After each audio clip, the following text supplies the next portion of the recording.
welcome to the Laugh and Monkey Music Show. Today on Nikki. Nikki is from JetBoy, and we are promoting a great covers album, Crate Diggin. Yeah. This is fun. Yes. Not what I'd Yeah. expect from you guys, which makes it more fun. Yeah, no, for sure. And it was kind of a collaborated idea, I think, which is why it's not what I would expect from us to finally do a covers record. I mean, after 30 plus years of being a band and gigging, like all bands, we over the years went through many covers that were standards Yeah. in our set. A few like Rock and Roll All Night and Party Every Day by Kiss, Folsom Prison, Johnny Cash. There were many. He's a Whore by Cheap Trick, right? There were lots of songs that we Got to be covered. some rose tattoo in there, right? Wasn't that the law in Of LA? course, Is a rose tattoo?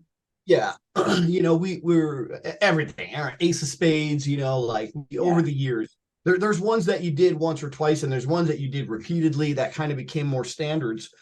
But when Brian Pereira from Cleopatra Records, who we've worked with many times, approached us with his idea, he had kind of a different idea. And I think it kind of comes from a place of, obviously that's his forte. He does a lot of kind of abstract stuff with bands, different cover records, tribute records, things like that.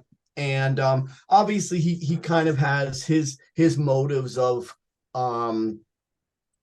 accessibility and popularity and uniqueness, because kind of like everything's been done before and he's put out so many records. So he kind of had a specific idea with doing stuff that people wouldn't expect from JetBoy. When he first came to me with the idea, I was like, oh, a covers record, awesome. We'll do some How I Rocks and Kiss and Yeah. Cheap Trick and all of our favorite bands, The Clash. I immediately started reeling with ideas. He's like, Billy, no. yeah, Billy was like, no, take a look at his list of ideas and we can add to it, obviously. And it was just like this random eclectic blend of older music, but kind of to jump forward to after all is said and done, I kind of feel like for me, and I think for most people that are fans of the band, a lot of these songs, I mean, some of them take me back to my childhood, Me right? too. When like Lido Shuffle and Dancing in the Moonlight and stuff, right? Like these are Yeah. songs We grew up that, with. I mean, I don't want to say this. I always thought Lido Shuffle when I was younger was actually Billy Joel, and I thought of like Thunder course, Island was like Bruce Springsteen or something when I was younger because I just didn't right. get it. Of course. I And just you know what? Thunder Island was actually my pick. And to my surprise, a lot of guys had no idea, like had never really heard that song. really. Um, yeah, even some of the guys in JetBoy were like Thunder Island. But a few of those songs, like Lido Shuffle, I mean, I can picture being in the station wagon with my mom, like going to the store and those songs coming on the radio. Mhm. And it takes you back to a time and a place. That's the power that music has to bring you back to a time and a place. Yeah. And so some of the songs kind of fill that void. And then some of them were kind of those guilty pleasures, right? Like, I mean, if you look at Rich Girl by Hall and Oates, I mean, by the time I started in JetBoy, I had already been through a few fast moving years where I went from kind of classic rock into like metal, and then it was like Motley Crue and Motorhead and British metal and stuff. And then all of a sudden I was into punk rock, and then all of a sudden I was into glam rock, and then I was in JetBoy, and that progression moved really fast. But at that point you're like such a hipster in a way of like, you're so cool, but yet a lot of the music that was blowing up in the 80s when JetBoy was cutting our teeth and getting going, a lot of the music and videos on MTV and was like Hall and Oates, Yeah. Rich Girl. So you didn't necessarily at the time, we all knew it. It was on the radio, it was on MTV, which we were all focused on. We may not have admitted at the time that we liked it, but years later, now that we're all grown up and we can admit our wide vast musical tastes, right? I feel like if you're a true Oh, a music I like Hall Notes lover back or then. I listened to Motorhead and Hall Notes back then. I've been the same guy that's always listened to. I've never been cool enough to be right, like, I just listen to metal. I've always listened to everything, and I guess I'm a dork from the very beginning yeah, because I'm well, like, I right, don't know. I love and you know Sarah what? Smile and I like Slayer, so I don't know what you gonna do with me. Yeah, like Billy's one of those guys too that, Billy and Fern were always light years more advanced than me as far as the technicalities of the music industry, right? I was in it for the party, and I kind of had a God-given natural talent, and was a natural show off, and had the personality to be the lead singer, and luckily I could sing kind of without having to be taught as well. Right. But Billy and Fern they could tell you, like, I guarantee back then when I was discovering New York Dolls Yeah. and stuff like that, um, Billy could tell you who produced every record and who engineered it, and then also who had produced the Hall and Oates records and who wrote this song and Well, that song. I like to say two things on that one. A, and then I'll go back to your singing because I really like I really like your singing on this album. I like your voice anyhow, but it's you have a lot of different voices to do it. So I want to touch on in a minute. But Billy, he's on a different level because that guy also builds guitars. He's probably building a rocket ship in his garage I wouldn't even know about. Like Right, that's yeah. Billy. Billy's just like jamming on everything. He's got a big old brain there. But but to roll it back, I mean, I also think that we also had limitations. Like for me, like my stepmom was big into Hall and Oates and Phil Collins and that version of Genesis. So I got exposed to it. I already heard it at MTV, but then I had friends that were to thrash, so I could heard thrash. But you didn't have the internet, so you had whatever cassettes you had. I had limited finances, so I couldn't be like, if I heard punk, I had to tape it on the radio at night, from the college station. I put tapes in. I go to bed, wake up. I don't know who's on. I don't know who half the bands were until later on in life. I knew the songs, I just didn't know the names because. So I think also it's our reach of who we have around us sometimes for exposure back then Yeah, limited because it was financial and the reach. But vocally, this is interesting too. I want to say like not everybody can sing every song and carry it yeah, off. So coming into a covers album with with anybody doing a voice, it's really hard to almost 13 different artists and be yeah, able to do a decent job and stay true to. And the fun part of a cover song is either keeping the core of the song because why else would you cover it, but yeah, also put your own flair onto it if you can on fun. yeah, Or you do it so spot on, you're like, but you put a little adrenaline into it. Like sure. that's my litmus test, and that's just my opinion. But to me, it passed both the tests, and maybe I want to go through some of the song titles with you. We can maybe how you came to some of them because your voice really, I don't know, Yeah, man. and I really had, without picking songs myself, like Yeah, for some of these songs that someone else picked, it's an uncomfortable feeling of like, well, I would never pick this song to sing, so I have no idea how to sing it or how I'm going to sing it.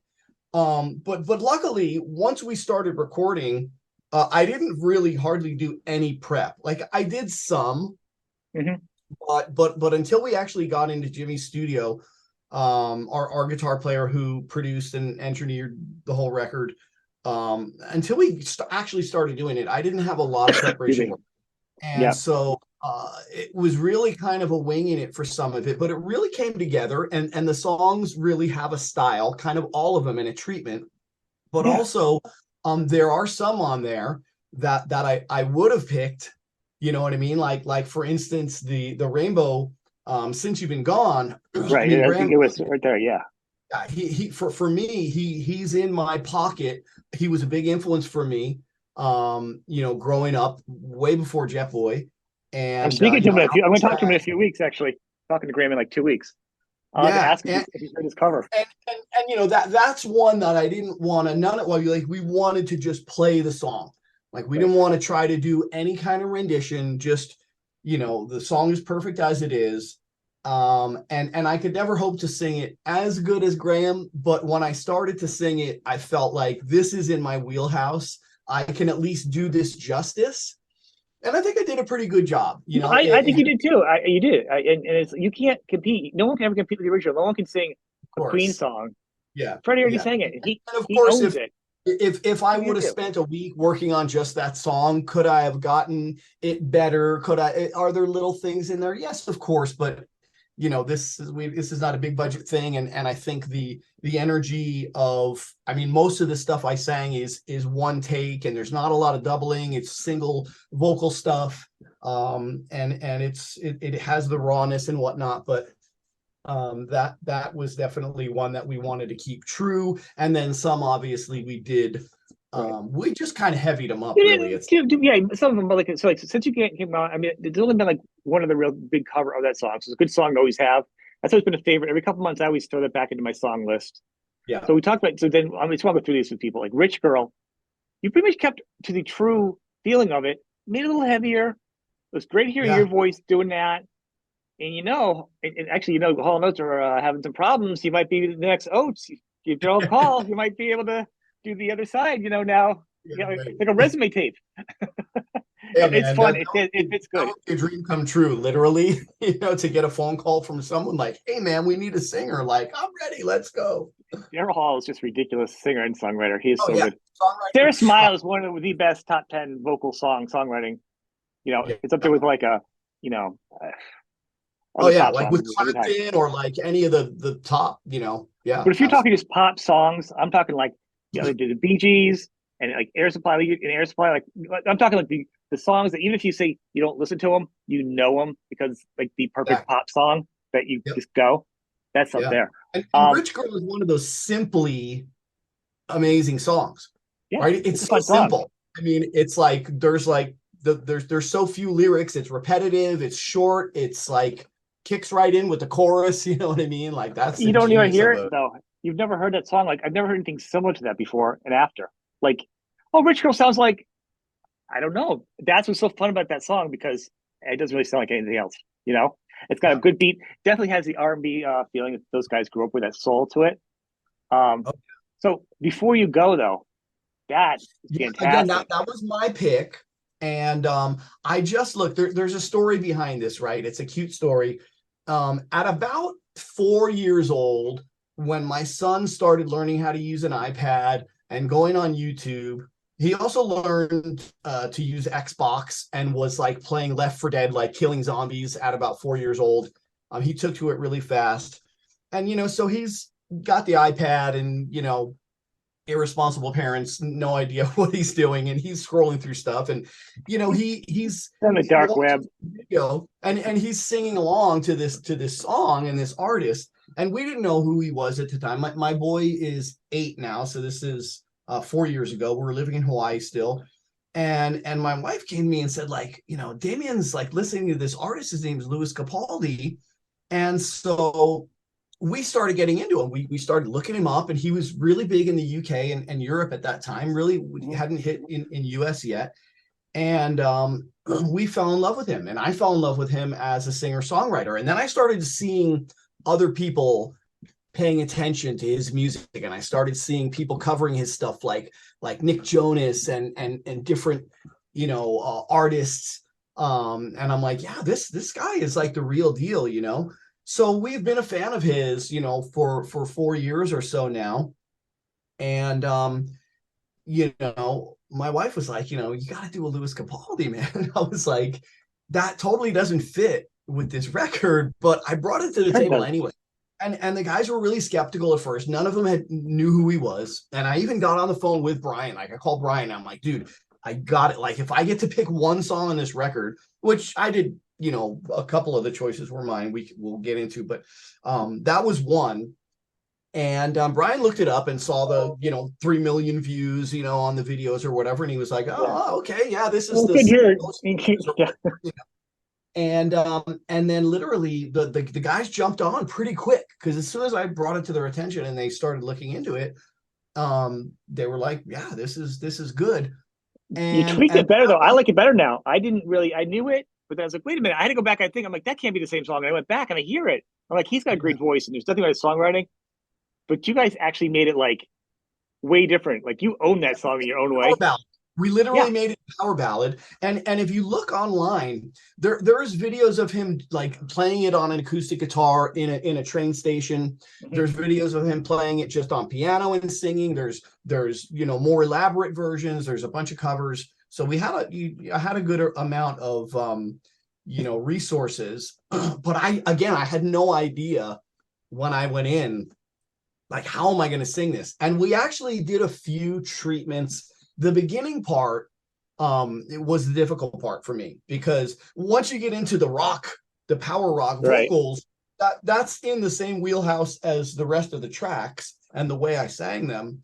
But for the intro part, it's like, we kind of gave it a few. And I know initially Billy wanted me to sing the intro part heavier and more aggressive, and I tried that, and it really didn't feel right.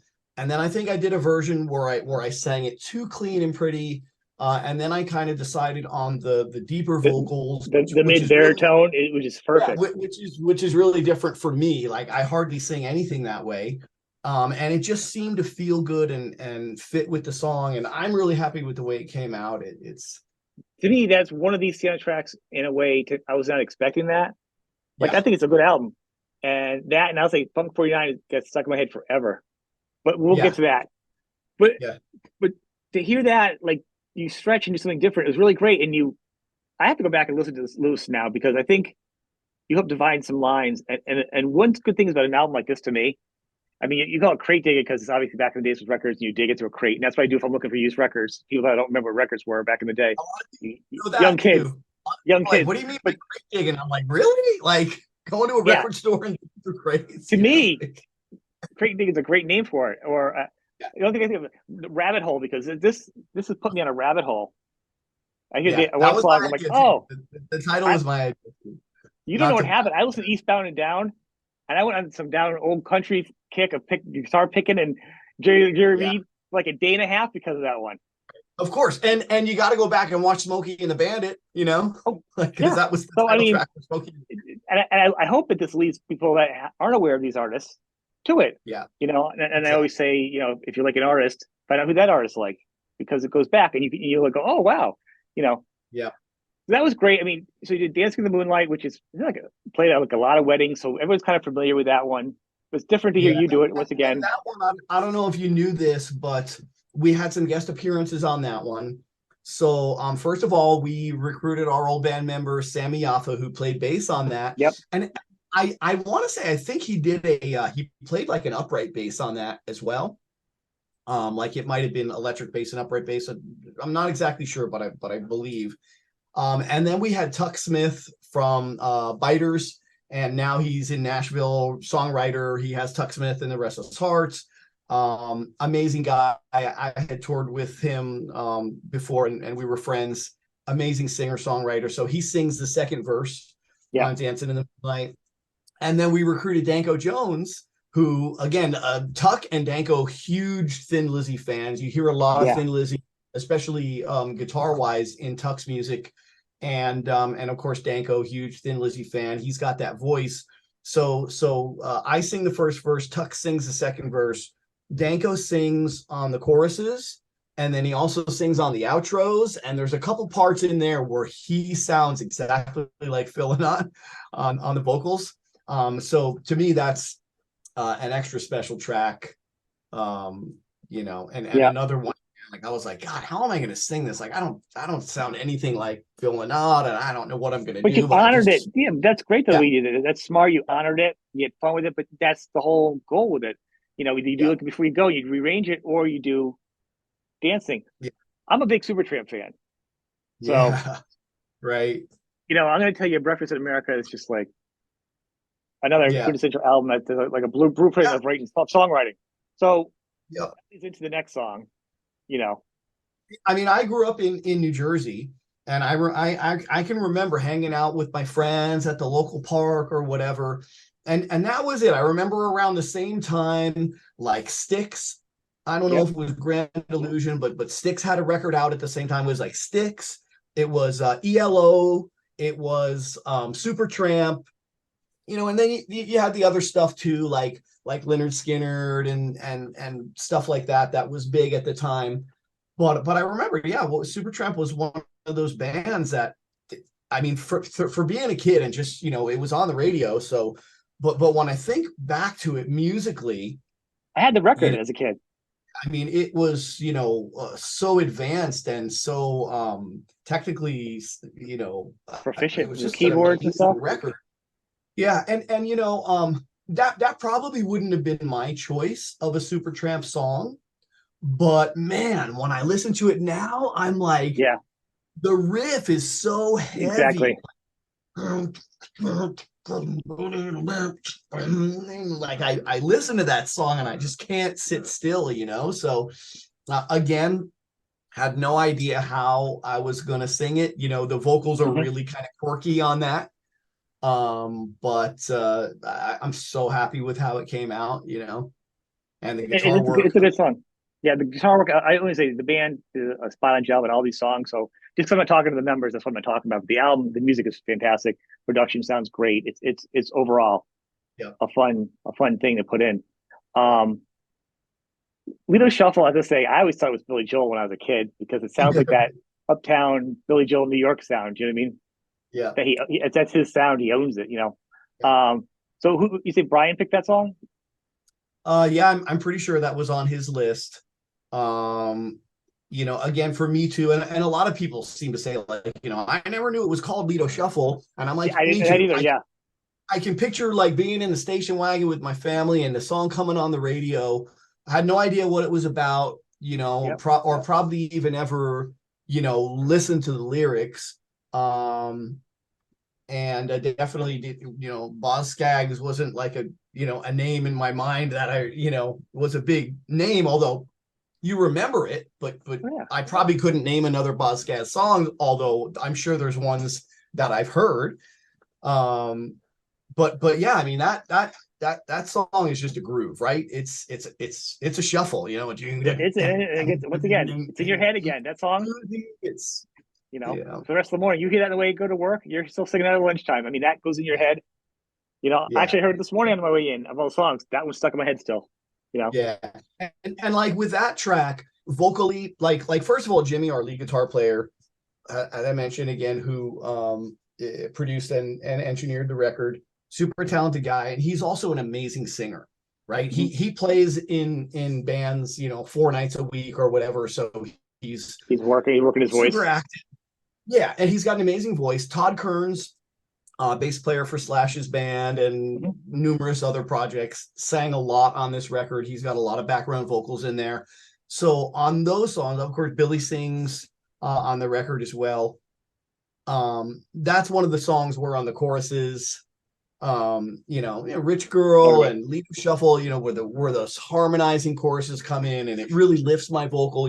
I've got the gritty edge and then the clean, sweet, pretty vocals come in the background, which those songs, you know, uh, call for, and it just lifts the whole chorus because that whoa, just Well, you yeah, need, that is yeah, the. If you didn't do that, I mean, you really have to make it really slow. I mean, the gang vocals yeah, exactly, always yep, puts it to like from rock to arena rock. yep. That's just how it goes. I mean, And I mean, for me, like I pretty much most of the songs are a single track vocal. I want to say there's maybe two or three or four where we doubled the lead track. But that's about it, right? Like I didn't sing background vocals. I didn't go in and jump on a thing here or a little thing there, like hardly at all. The vocals for me are very simple, and we've kind of always done it that way. The major label stuff probably, Feel the Shake and Damnation were a little more elaborate, but we like to keep that rawness by not overdoing it and overproducing it. We've yeah, never been that band, so it but sounds good. So actually, we were talking about this before. Well, Thunder Island, who picked that one? I picked Thunder Island. Okay, Um, it's because it was another one from your childhood that you you got liked. it. If you just go back and look at like the picture of him like laying on the beach with like some groovy Yep. sandals, like just fucking badass. And just that, I mean, God, what a freaking tremendous pop song. I don't even know, like, did the guy even have another hit song, like I had to look that? up because I did not remember, like just like you. I'd be like earlier, like with Boss Gags and this song, like I know the names and how proficient they are. So some of Yeah. the guys I didn't have matched up. But not like when you're like you're 5 and you're 8 years old. I'm not matching Because all the that artists was up. I had to think about it right now. Jay Ferguson, right? Like, who the hell is Jay Ferguson? And I remember like that memory takes me back to a camping trip because my family used to go on camping trips in the summer in the Jersey, the Pine Barrens, which is like Jersey, not Jersey Shore, close to the Jersey Yeah, Shore.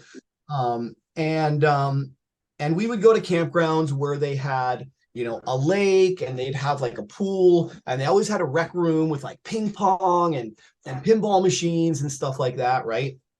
And I remember that song takes me back to one of those trips where that was like a hit song.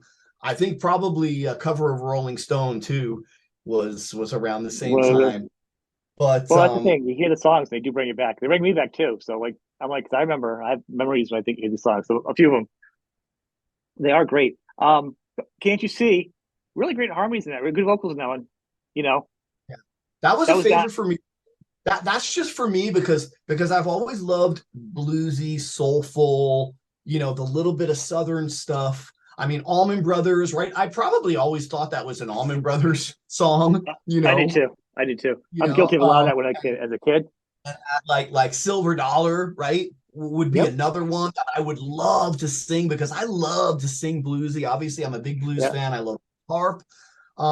And so I mean, when I listen to them all, I can say like that's one of my favorite tracks, but I don't know that ultimately it is, but to sing it to me, it Hmm. just feels so good to sing. It's just so in my pocket where I can get into it and the way my voice has developed over the years. I Yeah. mean, if you go back and listen to early Jet Boy, I sang really clean and pretty and girly. And then I got, my voice developed heavier and heavier over the years. And now I'm at this point where I kind of like feel like a master at that gritty vocal style. And that one was one that treatment just suited so well. And Amen. again, we didn't do a lot to it. We just heavied it up a little bit, and really, really dig that one.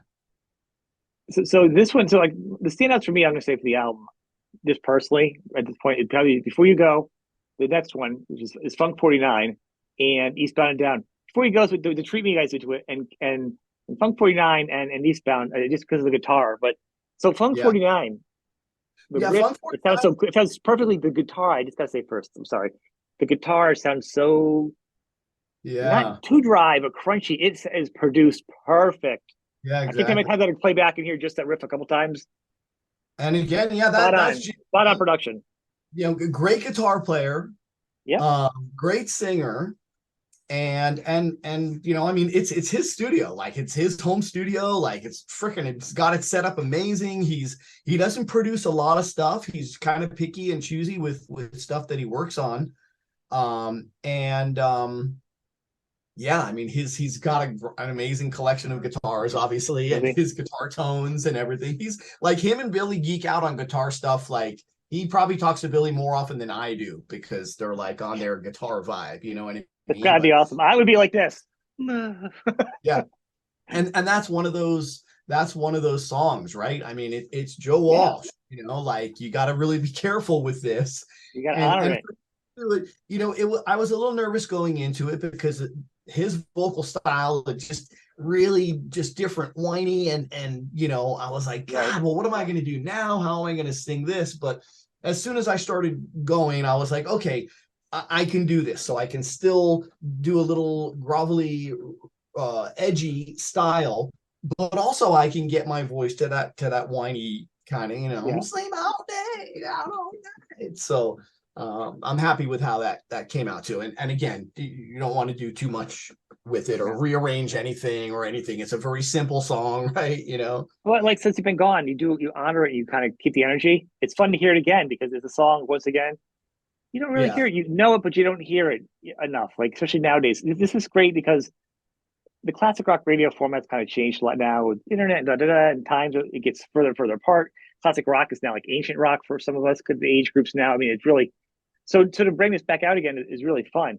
Yeah. Were there any songs you guys had picked out you didn't do or you couldn't do physically, like your I, voice or I think there guitars were too was hard? one. Yeah, there was one. So, or just didn't sound good? You couldn't make it sound the way you wanted. well, we kind of just like, I mean, I think, so what is it? 13 songs. I Yep. think initially there was maybe 14 or 15. Um, Gosh, what is the one song we didn't do? Um, I'm blanking out right now. It was one that Billy really wanted to do. It was one that I really didn't want to do because I didn't like the song. And and then I think it was just like because look, we procrastinated for so long because we were approached with the idea, and I want to say probably close to a year went by that we just I think Billy had started playing in Buck Cherry and he was getting busier. And he's kind of like, I mean, with Born to Fly, the last full length Jetboy record we Yeah. did, um, it was Billy, right? Like Billy started writing riffs and sending them to me. I was in Hawaii still, and I started penning lyrics, and we would get on the phone, and I would hum stuff to him, and we would, you know, make adjustments to the songs, and we put that record together in like under 3 months. In fact, I want to say we wrote it and recorded it and finished it in like 3 months with me living in Hawaii. And that's like mostly Billy. That's Billy, putting in working in Yeah. not Pro Tools, but Logic, right? He's really Yeah. good at that program. So he did everything: bass parts, guitar parts, drum parts. He was able to send me pretty finished parts, and we were able to put it together just on the phone. I mean, we weren't even doing Zoom meetings. It was literally on the phone, and I would hum stuff, and he would grab his guitar, and I'd be like, "Okay, add two more bars here." And then if I had an idea for a melody, I would hum it to him, and he would play it. But then when we were approached with this idea, he was kind of too busy to get on that, and that was about the time. Well, Fern had retired also, right? Yep. So we got Jimmy in the band, and we just weren't a solid enough unit. I had made my move from Hawaii to Vegas, and it just, it started to get stressful because it was like, look, these guys are pressuring us. We had some demo stuff together, but we really weren't making progress. Um, when once we got in there and powered through it, it was just like, do we really need one more song? Like, we have 13 songs and they're freaking amazing. And there was like one or two more, and it's just like, so it just didn't happen. But really, there's the one song, Jackie Blue. Ooh, Jackie Blue makes it feel like a lot of love, Oh, dude. I think I know it. It's off of Google afterwards to make sure I know it. It Yeah, sounds yeah. like one of the songs from the Jackie 70s that Blue you. was one of them. I want to say I might have even Bailey might have even sent me or actually he might have even come here for like a day, and we set up and I sang a scratch vocal to that one, which didn't really sound great. We probably could have done it. I'm sure it would have been good, but it just wasn't necessary. We Just got curious. I mean, through. you have so many songs on here that you took Exactly. chances with and worked on, and that leads me into Fire and Rain. James Yeah. Taylor, Oh and it's a man. ballad, and he has Yeah. such a strong, delicate voice. Yeah. Maybe could we say it? Yep. Yep. Very on its own. Like you hear it, and it's very soft, but it's also Yep. very powerful. Yep. And I heard nobody sing like that ever. And I'm like, I don't think I could have sat down and said, you know who should sing that song? I don't think I could still tell you, even after you hear that, because you guys changed it. I like how you guys said, all right, well, we're gonna put our own take on it, and yet you got a little creative with it. And I think we had done the Lewis Capaldi already. Right. So when it came to the intro part, again, we kind of turned it into a power ballad. But when it came into the intro part again, I definitely did a few takes experimenting with the soft singing part because it's not something I've done a lot in my career. I've done it a little, but not a lot. And I think where we settled with Lewis Capaldi intro part and that song, Yeah. I'm happy with. Well, it feels in But your range too. You know what I mean? There's not. I couldn't tell you anybody. Like you couldn't get powerhouse like Sammy Hagar to come in and sing that song. It's Yeah, arranged. It's very yeah, particular for that song to do it like that. People are yeah, gonna be like, I don't get it. yeah. And So and that's and the other thing too is I'd never really analyzed the song too much. I mean, most people know it. Oh, I've seen fire, I've seen rain, but then right. you go listen to the words, and it's a story. Then you go and look it Yeah, up, and you look at like there's a story. He wrote that about a friend. You know what I mean? Like I challenge your fan yeah. base to go look it up and look up the story of who he wrote that song about and what it was about. And it's emotional. It's like a Well, that's real what the freaking, song is. I think that's the other thing with his vocals yeah, in his voice. That recording is the emotion. Because you hear him exactly. sing live now, he sings it perfectly, but he's Yeah, not gonna be that exactly. emotional for the I got probably 3,000th time or something. But Yeah, in that song that we all know, there is an emotion there that you cannot get. Whoever was in the producer goes, got it. Like you can't yeah. do that. I mean, I don't think most people would even catch like in that first verse, like he's talking about Susan, he's talking about a person. Like you don't catch that. Susan, the plans we made put an end to you. Like, like that just slips by. So that would cause anyone to if it was kind of easier to pick up, that would cause anyone to question, like, well, who is this Suzanne? Yep. Who is this about? What's the story? You know what I mean? And maybe at the time when it came out, it probably was. I was probably too young, but it probably was a news story or whatever. You know what I mean? But years later, it's like, does anybody? People, oh yeah, fire, and I've seen fire, I've seen rain. Whatever. Seen sunny But days. it's a Like, mellow song though, and if you yeah, hear it in your car, you hear it and it's quiet in the car. But when yeah, you analyze it and you hear it alone, or if you listen to it in headphones alone, in some yeah. good headphones, it's a different the sonic visual soundscape than when And you hear it in the don't car think of singing along for Sunday to Drive. It's different if you hear it with headphones, just focusing on the song. right. But for me, the deeper part of it too is to think about and learn that a lot of people that just sign off this soft rock stuff as elevator music or whatever, but they don't realize like these guys were Good songwriters. musicians as the freaking Guns N' Roses of our day. These guys were drug addicts and alcoholics and went to rehabs and went through broken marriages. And I mean, fame is fame. You know what I mean? You have hit songs and you're touring the world and you're making millions of dollars or whatever. You know what I mean? There's a whole bunch of stuff that goes along with it. It's not like, soft rock, you know, was any different. Success is success. You know what I mean? So But if you think about like being a band back then, singing like a Dreamweaver, right? And then you got Guns N' Roses. Guns N' Roses can get messed up, and they do a show, and they're messed up. And everyone's like, "That's bad, man. That's bad, like badass. That's awesome." They were yeah, messed up. right. Slash was like drunk and like stumbling. Dreamweaver, it doesn't matter if you're doing drugs on that soft rock. No matter how messed up you are, you have to come out. You have to sing those notes, and you have to play it Yeah, picture perfect. Like rock and roll, you can be sloppy, and it's awesome. sure. On that Right. music, it doesn't matter what's wrong with you. You got to hit it, or Yeah. you're gone.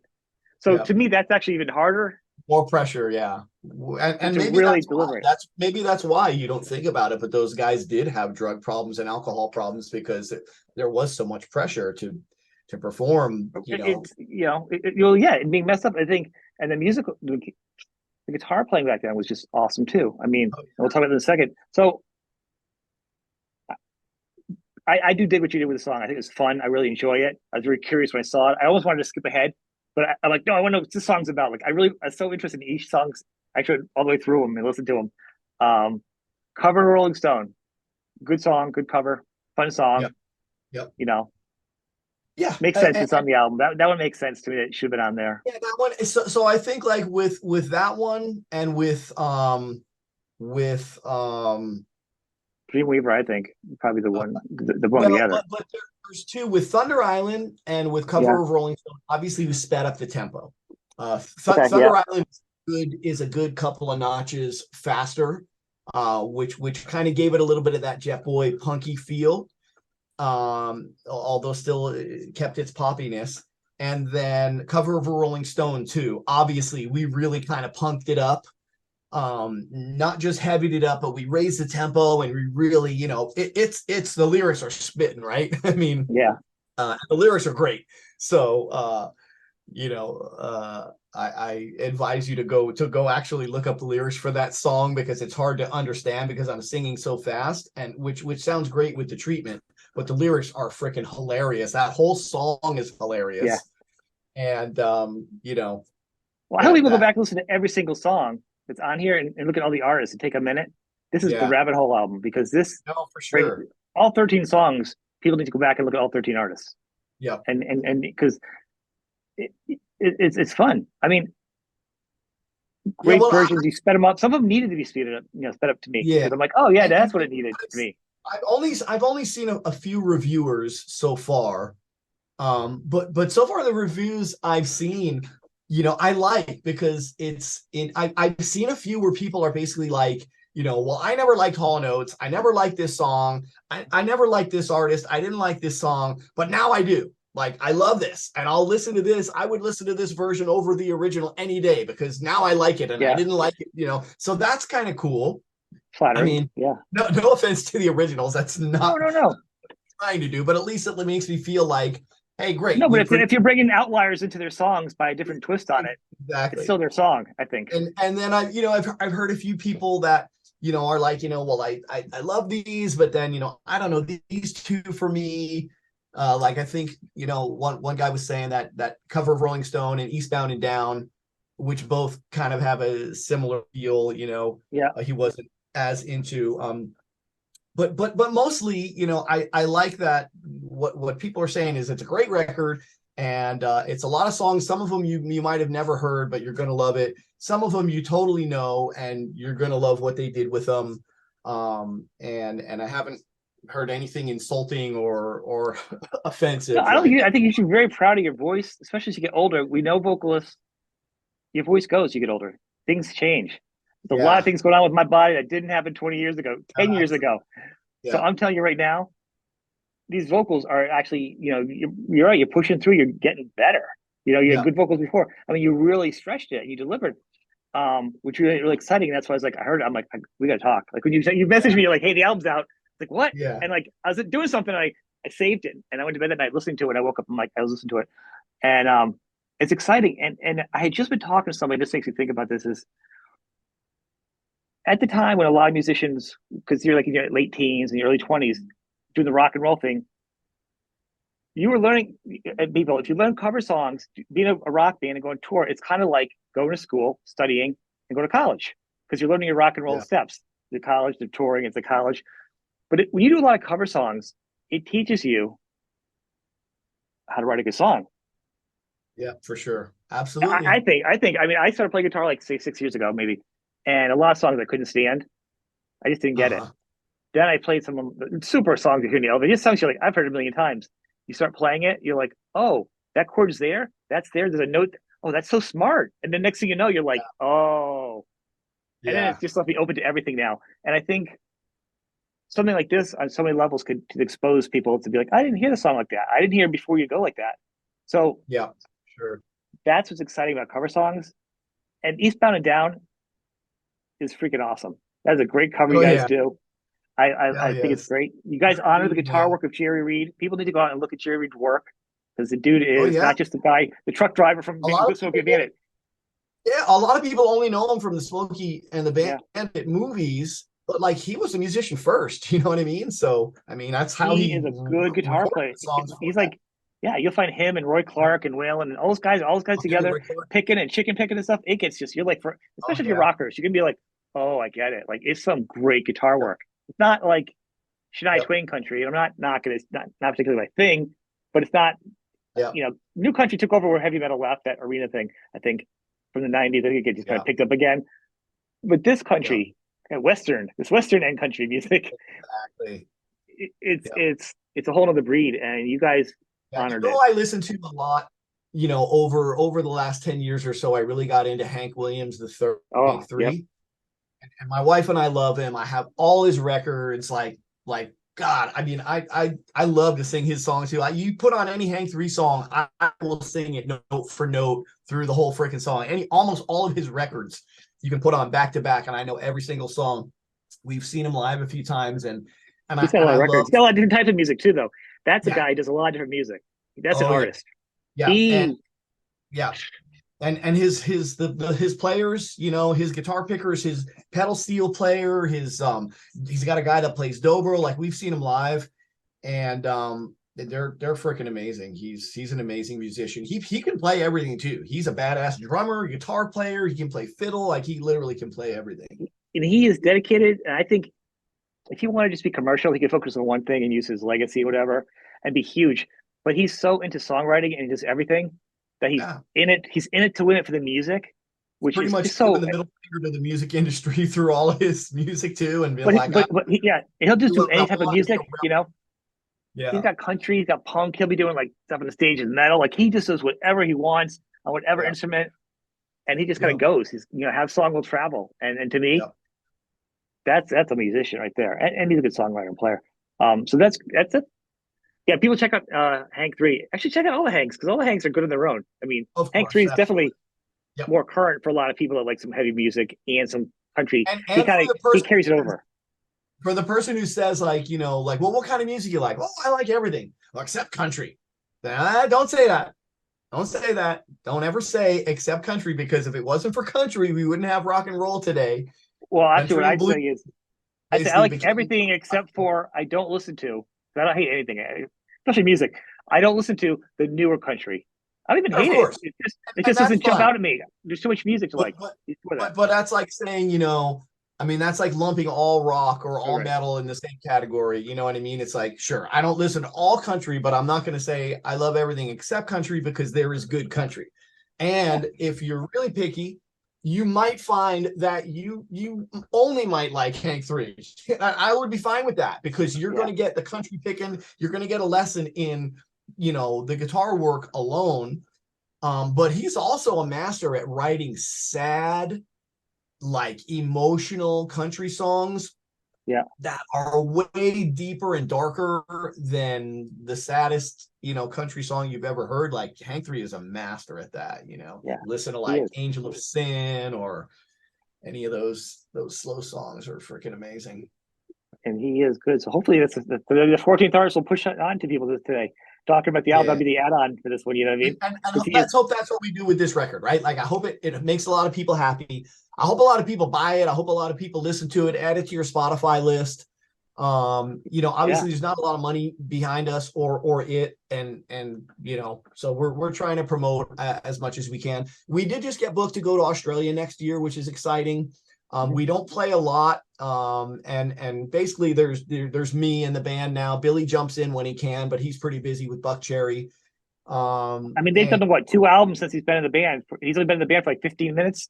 They have like two no, albums since. I think it's actually going on 3 years he's been in Buck Yeah, I know. I'm Cherry. just kidding. I'm kidding with you. With COVID, it doesn't count. Time doesn't count anymore, right? Exactly right. But he But feels like he just got in the band. I literally talked to him.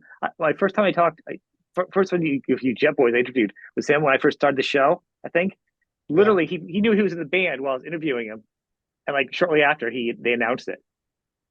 So I was yeah. like, it And was that you know, long they've ago during been COVID. hard. It's been 2 years now that they've been pretty Oh, nonstop. they're So a they've done machine. all they can. I'm happy for them. But you know, we've got a solid band together. And we put on a great show. Um, you know, and we do our best to play as much as we can. Yep. I know we're playing in San Jose, I think, with Junkyard beginning of the year. And then we're going to Australia for 3 shows in February, which I'm super excited about because it's our first time there. And it's a big touring festival. So we're playing with LA Guns and Quiet Riot and a bunch of great bands.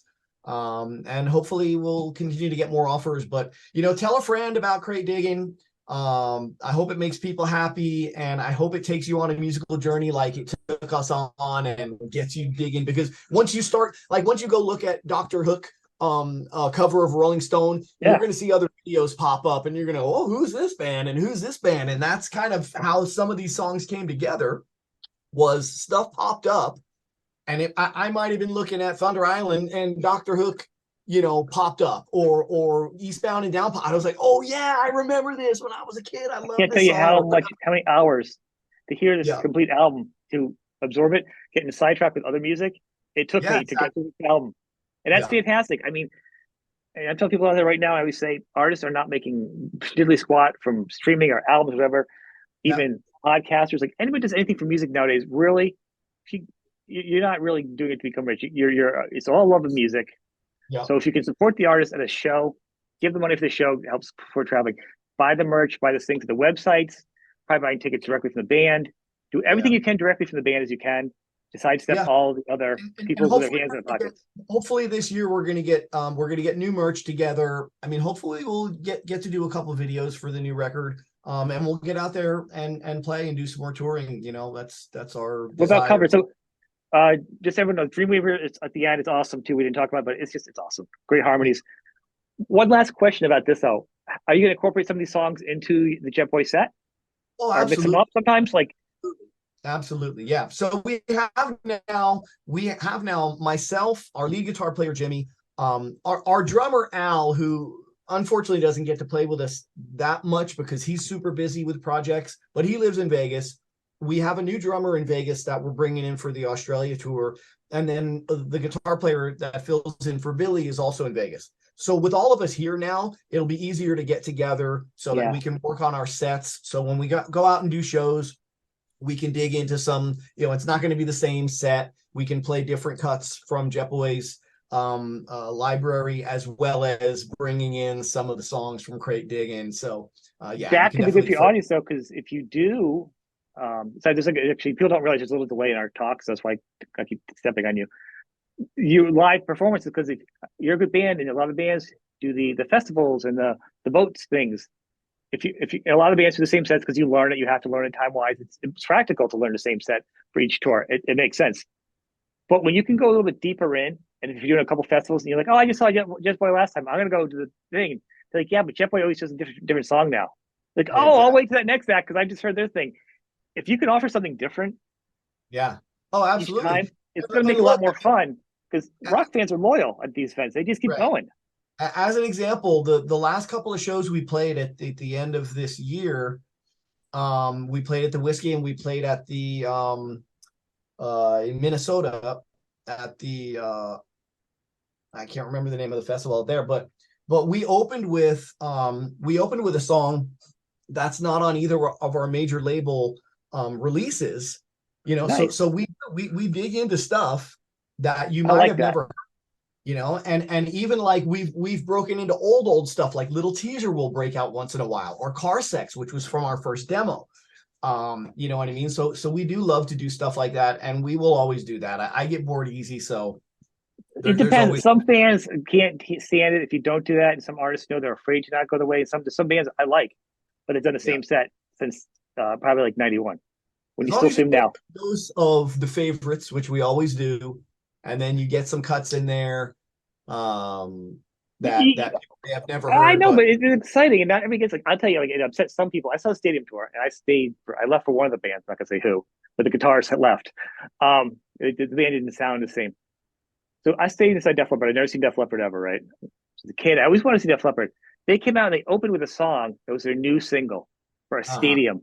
How awesome for an artist to open up with their new single Yeah. from a band Yeah. from that time to do that. Whether you like Def Leppard or not, it doesn't matter. It's inconsequential. They're putting new music from a band that would have been like retro, classic rock, to fans that don't usually buy those albums to a stadium. Yeah. Yeah. That is some confidence. That Yeah. shows some, you know what I mean? And I loved it. Yeah. Some fans are like, "What Yeah. is this song?" I'm like, "They have a new Def album out. You Leppard's should so check it big out." live. I saw them 3 nights in a row. They came to Hawaii in, I think, 2017 or 18. And I'm my motorcycle club that I was in, Koapuna. Shout out to my guys there in Hawaii. We were hired to do security, extra security, and so I got to go 3 nights in a row to see Def Leppard. And my position was right in front of the soundboard to keep the Oh, aisle clear. so you And must have had the best it sound. was it was literally the best. The sound blew me away. Like standing right there, dead center, and it was seated right, so I was able to see good. I was right in front of the soundboard, and I got to watch them 3 nights in a row from that spot, and I was just so impressed. I mean, is Joe Elliott's voice as strong as it was when he was in his 20s? I can In put a some, caveat in that. but I tell you what, you know, it's like there's once you kind of get past the first couple of songs and he gets dialed in, and they get into the set, they sound freaking amazing. His voice is Yeah. strong through the whole show, 3 nights in a row. But think of the songs they do though. Hour show or whatever. Remember Hysteria? Like halfway through that, he was like probably one of the first big artists to blow his voice out. I think he Yeah. did not sound like so. His voice. I mean, I think what happens to that band is the dynamics, the vocals, the high, the low. Like for a vocalist, I just think it's so much for one voice to do. Yeah. Those ranges and play live. I don't think it's possible. It's I don't think anybody can, and to sing that high and like Fool and our Pyromania, like those songs. Oh, like they're at a certain point, you got to kind of switch to a more falsetto sound for the highs. And then you bring the edge in at a little bit lower range where it's more comfortable and easy to do it. And I've learned to get better at that myself. I used to blow my voice out all the time, even before I started singing heavier, even when I was singing clean, because I oversang. I've always been a loud singer, right? I've never been a singer where the sound guy had to struggle with, my vocals cutting across. Mickey, can you sing a little louder, please? But it wasn't to my advantage, right? I oversang, and I worked with voice teachers and whatnot. But voice teachers kind of teach you some stuff, but they can't teach you how to sing like, Brian Johnson or Steven Tyler. You know what I mean? Right. Like you got to figure it out, and so I have over the years figured out how to make my voice last through the whole show and night after night, sing the grovelly edge, still be able to sing the clean parts. And you look at someone like Joe Elliott from Def Leppard, and he absolutely has figured that out. And for the most part, the songs sound as good as the records. They all sing great too, right? Having a band that all sings backgrounds. Yeah. I want to say I saw a thing where those guys do like an hour and a half of vocal warm up. Something like that, yeah. They sing live and they harmonize prior. They are a musician band. You know what I mean? You can not be a big fan of some of their music. But, I do a little warm up. I do Steve Whitman from Kicks gave me a tip to sing into a towel. Mm-hmm. And so I'll do that if I feel I need it. I don't always, but you take a towel, you hold it to your mouth, and that seemed to work really good. That's the Steve Whitman tip he gave me in the early days. But yeah, man. But it's stuff. Good, and I like the fact you guys mix it up. And that was just an example. I always thought the Def Leppard that was cool at this point in their career that you're still staying relevant, which is parallel to what I'm saying to you. Is I like that. That's exciting as a music fan to keep doing different stuff because you just love music. You just love music, and that's what this album is. It's definitely a hats off to being open to some new songs, trying them. I hear you do this. I'm like, I'm ready for you. Before you go, you're ready to open up for Justin Bieber or something with that voice. Your stuff. you nailed it out of the park. I mean, I really think it's really interesting. Thank you so much. It really makes me feel good. This is the first interview I've done focused on the record, and truthfully, I'm getting kind of bored with interviews. Like I don't want to tell. I mean, I will, but it's like I love when I interview with people and their ideas with questioning is not like, okay, well, let's start at the beginning, tell me how JETBOY formed, and let's go through the whole, like soup to nuts thing. I don't do that. I don't do that. First of all, it's too long of a story, and I don't mind doing a quick rundown. Well, we started in '83 and we signed to the label and we did this and that. But then let's talk about more current stuff. I mean, like I'd probably rather talk about politics than talk about the whole freaking JETBOY. I mean, every now and then a quick 5 minutes, depending on the artist, I'd be like, can you do a quick hit for people that aren't aware of you, to driving the cars with the podcast, so they at least know who they're talking to. So you, like a tail of the tape, you get an idea. But for the most part, I'm like, I usually say it. I mean, I know you, but like in general, if I've been talking to you before, I'm like, I'm not doing the rundown. I don't like it. I get bored. I have no notes in front of me. I like music. I will talk songwriting. I will talk guitars. We will talk record albums. Yeah, I don't need that. I mean, that's what it's about. I already know this. There's enough out there of JETBOY to hear and see a billion things. Yeah, there's a billion podcasts that do that.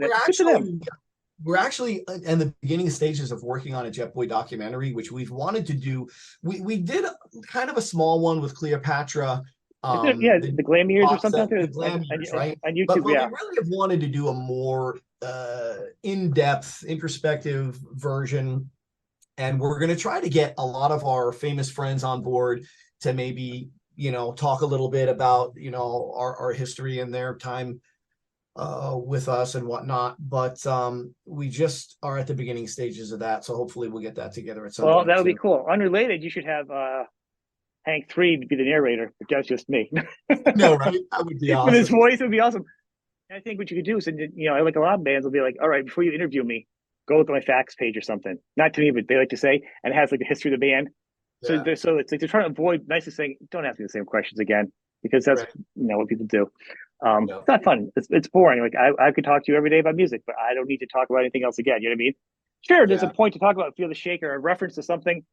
It makes sense, but Yeah. that's it. You know what I mean? And yeah, it's been fun. Loving the Absolutely. album. Great. Glad to talk to you again. We'll hit you up again. You got more stuff going on I'm to glad you promote. hit me up. Like I said, you were the first one to hit me. So this is the first interview I've done focused on the new record. Proud of it, super happy about it. And I hope all your viewers tell their friends about it. Go on a musical journey. I hope it makes you happy. And we'll talk again, huh? Yeah.